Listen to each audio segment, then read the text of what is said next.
Assalamualaikum warahmatullahi wabarakatuh.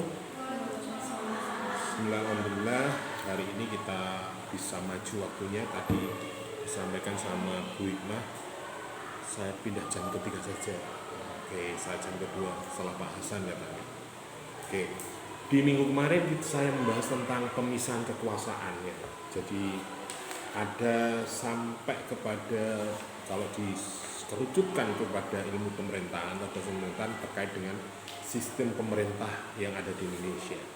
Itu pun tergantung kepada apa ya, kalau bicara sistem itu kan delok basicnya negara itu ya.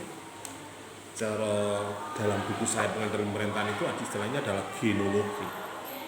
Jadi orang itu tidak akan lepas dari basic dasarnya, atau kalau bangunan bicara fondasi. Jadi fondasi itu mempengaruhi bangunan di atas. Begitu juga sampean.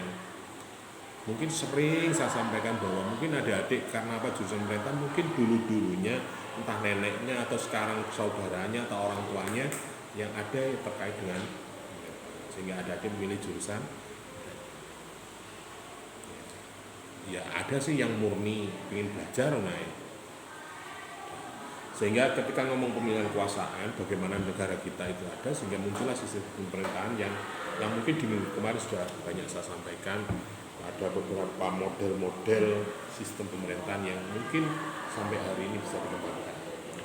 Alhamdulillah, saudaraku. Kalau jajar lain lah, lo kaki. Oke, jadi di pertemuan akhir itu bisa sampaikan bahwa sistem pemerintahan itu ada sistem parlementer, campuran, presidensial, bahkan yang sekarang mungkin terjadi adalah sistem kepartaian. Jadi ada koalisi partai, pemerintah itu berjalan, itu didukung dari beberapa partai. Kenapa? Mungkin kenyataan bahwa secara konstitusi negara kita itu kan perwakilan melalui partai itu, dan pemenangnya tidak ada pemenang yang dominan. Artinya dari 100% paling hanya 15%, 20%. Nah kalau misalnya yang tidak sepakat itu 75%, yang menang 20% katanya. Loh, yo 80 musuh 20 rek. Akhirnya gak stabil pemerintah itu. Makanya ada koalisi partai sehingga mencapai 50%. Kalau di pemerintahan sekarang misalnya Prabowo mungkin didukung oleh Partai Demokrat, Gerindra, ya Golkar, itu awal-awalnya Golkar, terus apalagi PKS non parlemen. Nah, tapi sekarang sudah dirangkul semua. Ada partai PKB ikut, Nasdem yang dulunya menjadi lawan politik di Pilpres akhirnya bergabung menjadi dalam pemerintah. Nah, itu namanya sistem pemerintahan yang isinya adalah multi partai atau menurut partai. Ya, walaupun presidennya dari partai Gerindra, tetapi pemerintahnya adalah kolaboratif. Itu kesimpulan akhir dari teman-teman. Nah, sekarang kita bicara pada bagaimana pemerintahan yang baik atau istilahnya good governance. Pemerintah yang baik, yang ideal itu seperti apa? Walaupun saya yakin bahwa ketika ada adik mendengar istilah pemerintah, ya, mungkin stigma yang ada di dalam pikiran Anda bisa juga, kenapa pemerintah itu kan orang yang koruptor, orang yang ngakali, apa jenis, yo memang tugasnya seperti itu. Jadi mungkin kalau ada adik ini lahir di era pasca reformasi, mungkin ketawanya adalah pemerintah kok isinya sing korupsi, sing pelanggaran hukum, dan itu sebagainya. Tetapi nih ngomong perkembangan ilmu pemerintahan hari ini ada berkait dengan pelayanan, Rek. Pejabat pemerintah itu harus turun di lapangan, tahu terjun ke lapangan. Itu yang sekarang lagi tren.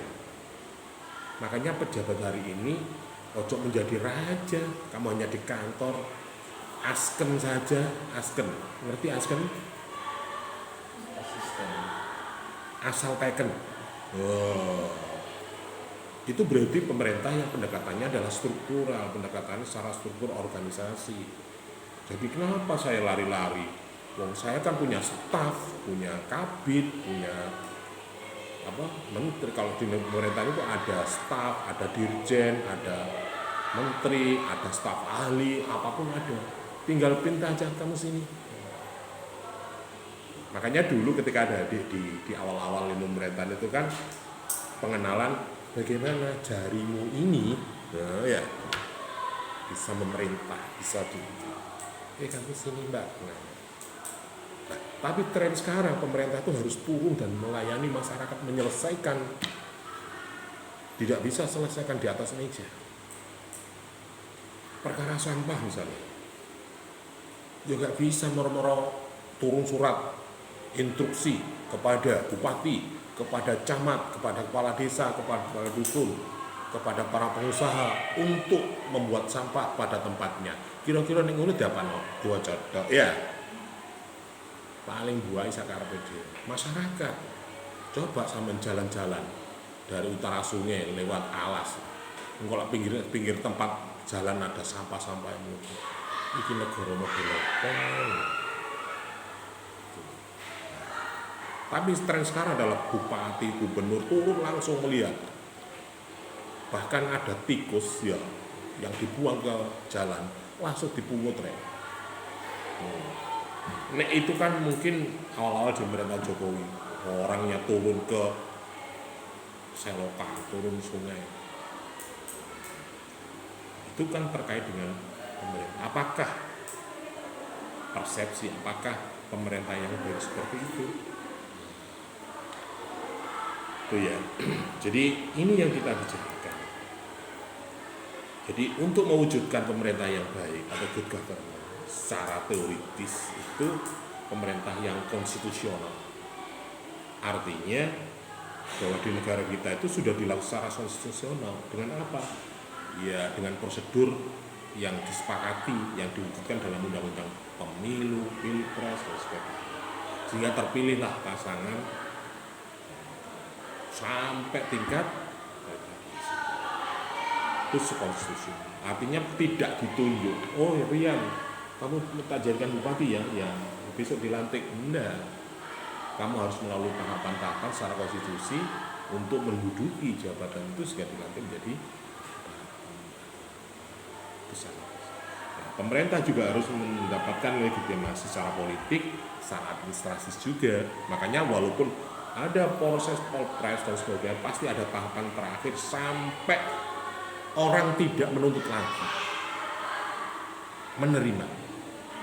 Yang pasti konstelasi perlawanan itu pasti ada tantangan. Sehingga kayak kemarin sampai sidang MK. Nah itu kan, kalau MK sudah memutuskan oke, perhitungan tidak ada masalah, bisa diterima, sah, oke, pada bersamaan. Naila, cewek ya, perempuan, iya pak, iya, perempuan, laki-laki ya, iya. Ibu bisa terima, Naila terima, oke, Bismillah, nikahkan. Nah, ngono loh. Di negara juga seperti itu, Nek. Jadi untuk mendapatkan legitimasi tidak hanya secara politik, tetapi secara hukum juga legitimasi. Ngono kok saiki aja ono sing ngungkreh-ngungkreh, turunkan. Gak ngerti konstitusi tak? Tidak semudah wah yang kata mlebu Pak tok noe Pak. Lah ya sik lah. Iki mangkate mlebu iki wis wangil mau mripat ngantuk-ngantuk budal mung kate dikonusir.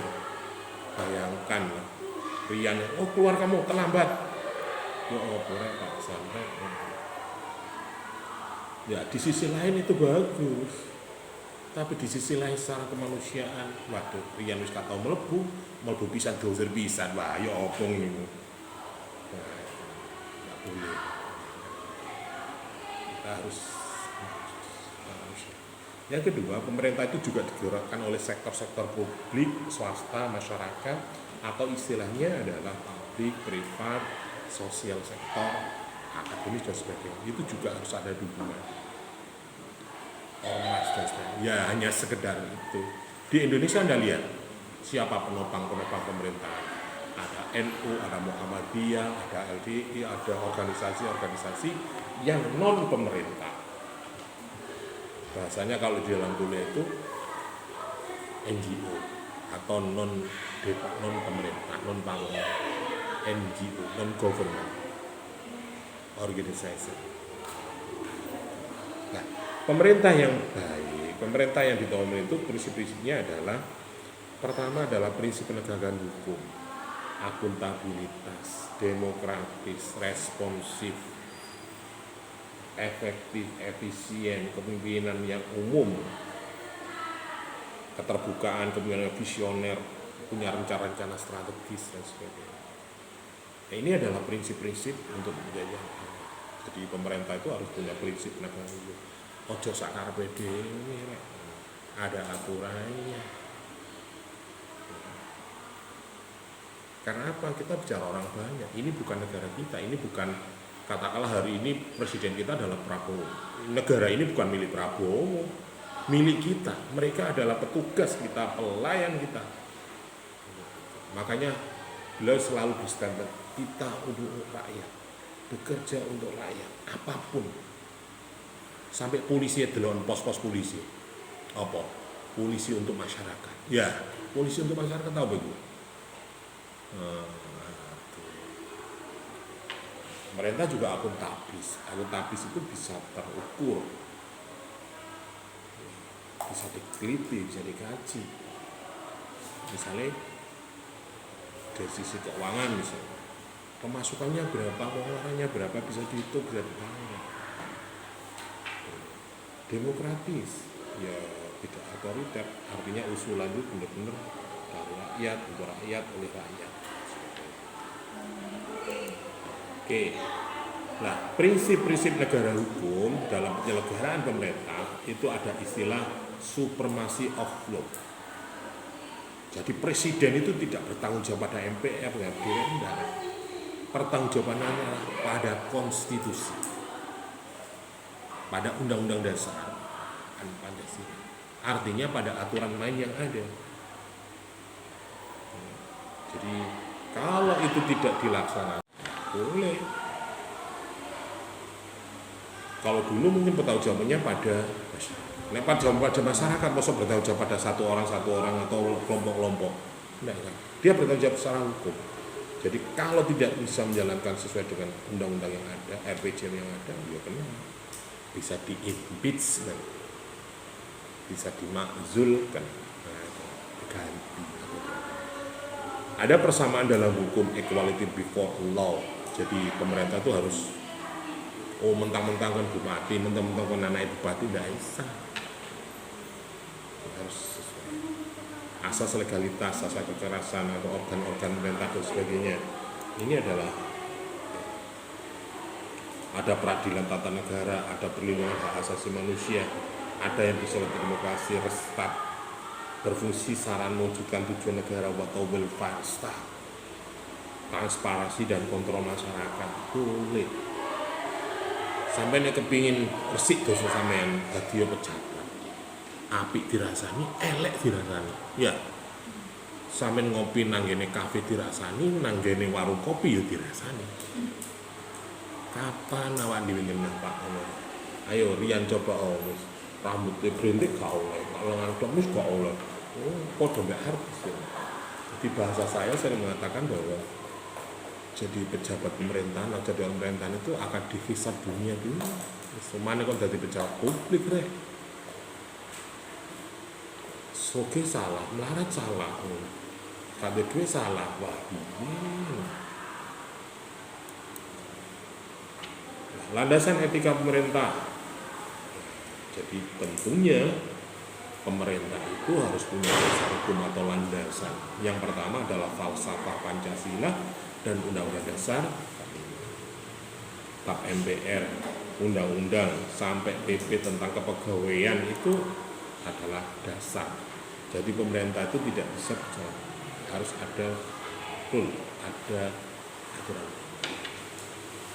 Jadi kayak kemarin berdebat tentang data publik, data pribadi, undang-undang ITE, ada peraturan tentang FDP atau DKP, data pribadi. Ada data keterbukaan informasi publik, mana saja. Kemudian ngomong etika dalam fungsi pemerintahan, ada etika dalam kebijakan publik, etika dalam pelayanan publik, etika pengaturan pemerintah, etika pembinaan dan pemberdayaan masyarakat, etika kemitraan, dan etika. Makanya di Danti adik-adik itu akan mendapatkan mata kuliah yang namanya etika pemerintah. Nah, ngomong etika pemerintahan itu ada asas-asasnya, ya. Jadi hubungan strategis dengan demokrasi, ada pemerintah pusat, pemerintah daerah, pemerintah desa, harus ada.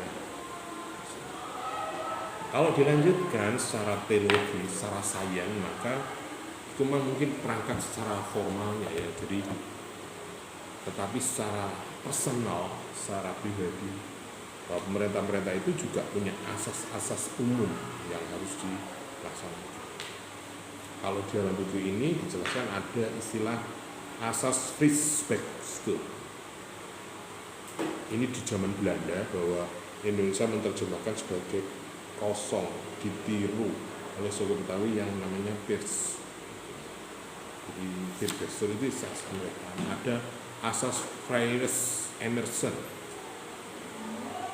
Jadi asas untuk mencari ide-ide inovasi.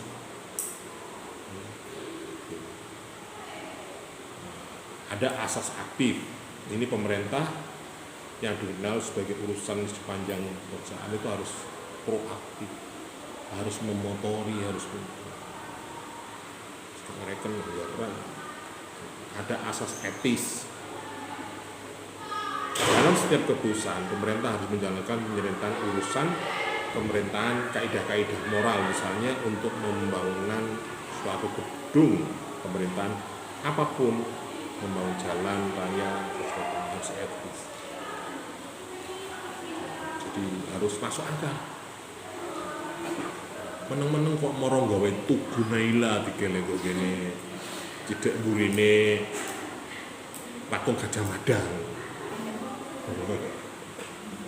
Gajah Mada dikejar sama Trans, apa itu jenis Suida.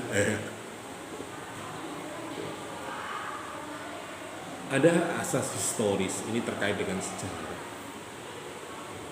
Jadi terkait dengan perjuangan visi misi para pendahulu kita, para founding father kita, para pendiri negara kita. Di negara ini mau digimanakan? Ya kan nek Indonesia kok kayak gini. Walaupun mungkin perubahan sosial, nek sampean sinau sosiologi politik, sosiologi pemerintahan, masyarakat kan cenderung berkembang. Padahal Indonesia nek ngomong asli ya gak ngene, gak jilbaban, hubungan. Gak jilbaban kan. Gak ngono ya iku sing wong diulet-ulet. Apa tadi?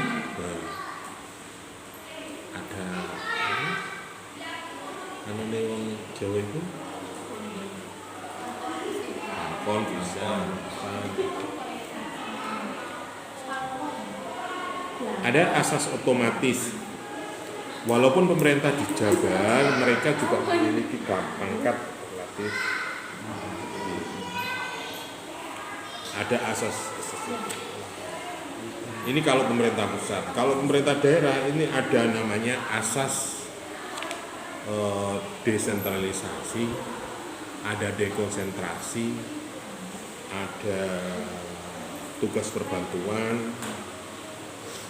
Jadi nek ngomong pemerintah daerah itu desentralisasi, sentralisasi, dekonsentrasi, medebewin atau tugas perbantuan.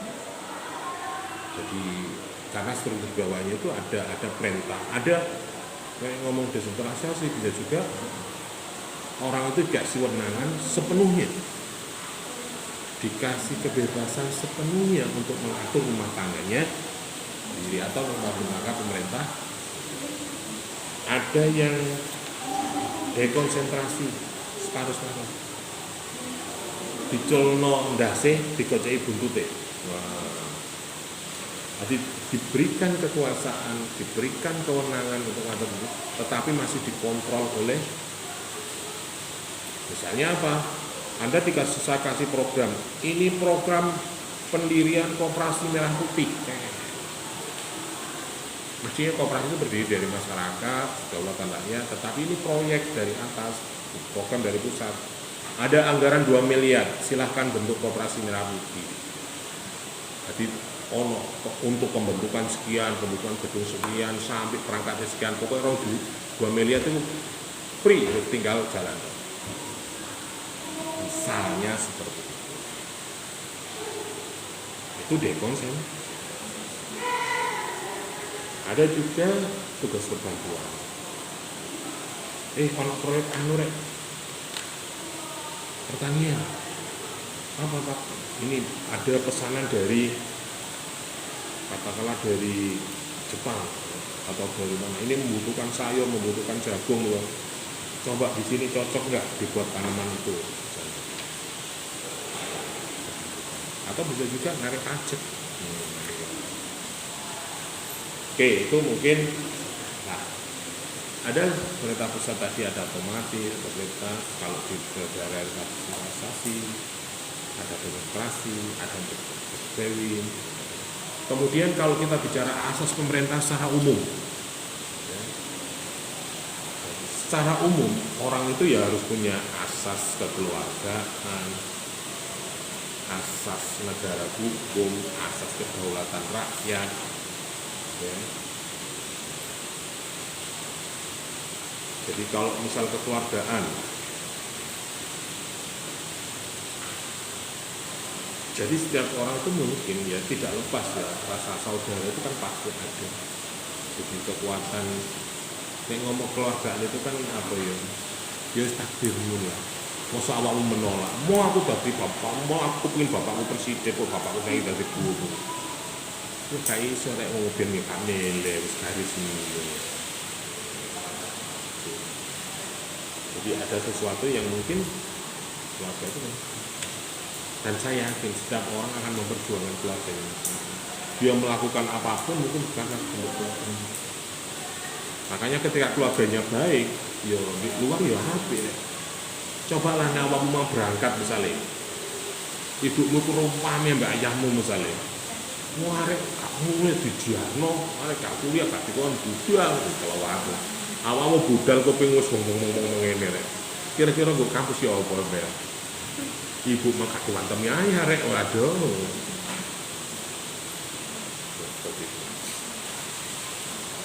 Ada asas hukum negara sama itu ya. Nah, kalau kita bicara pemerintah yang baik dan benar, ada self-farid or next. Asas ini berkenaan dengan kemurnian tujuan pemerintah dalam agama Islam yang kenal sabda Rasulullah, yaitu segala yang ditentukan oleh niat, ya, akmalu niat tujuan. Ya tujuanmu pemerintah, makanya pemerintah itu, makanya saya sering mengatakan bahwa awakmu rek bedanya ekonomi ya pemerintah itu. Kamu itu memperjuangkan, tapi yang kamu cari itu bukan hanya urusan dunia, tapi akhirat rek. Ekonomi kok gak ngono Pak? Ya iya, tapi kan ngomongnya hasilnya donya. Ya, tapi awakmu kan kemanfaatan.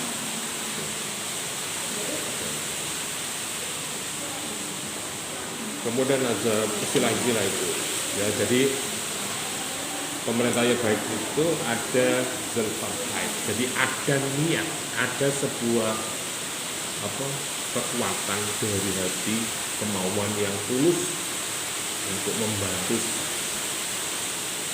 Lakukan membantu sesama pasti ada efek ke dalam diri. Podo mek konsep terima kasih apa ya? Nah, nek awakmu gak tau terima, mosok kon ngasih. Lah kon gak tau ngasih, mosok tau nrimo. Lah, coba wala-waliin. Nah, terima kasih. Nek awakmu terima kasih tok. Ya, terima kasih ya. Alasan mboten. Dikek apa, Nduk? Nemu ucapan terima kasih ya kan apa-apa kan ya, tapi nek terima kasih, kasih terima. Nek wong Jawa prinsipnya oleh weweh ngenge. Jadi nek misalnya Naila dapat rezeki 1 juta, yang 200.000 dewek alhamdulillah kena rezeki, yang 200.000 bisa ayo nang ngene kafe tak traktir semua, atau dikasihkan ponakan nanti kasih. Di mari terima kasih, mari ngono sisane bisa disimpan jam kebutuhanmu. Ojo kok langsung mari terima langsung simpan, hilang. Jenenge terima kasih, matur nuwun, hilang.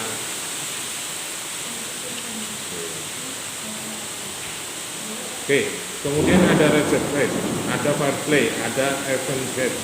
Ya, ini konsep asas-asas. Mungkin dari sini ada pertanyaan.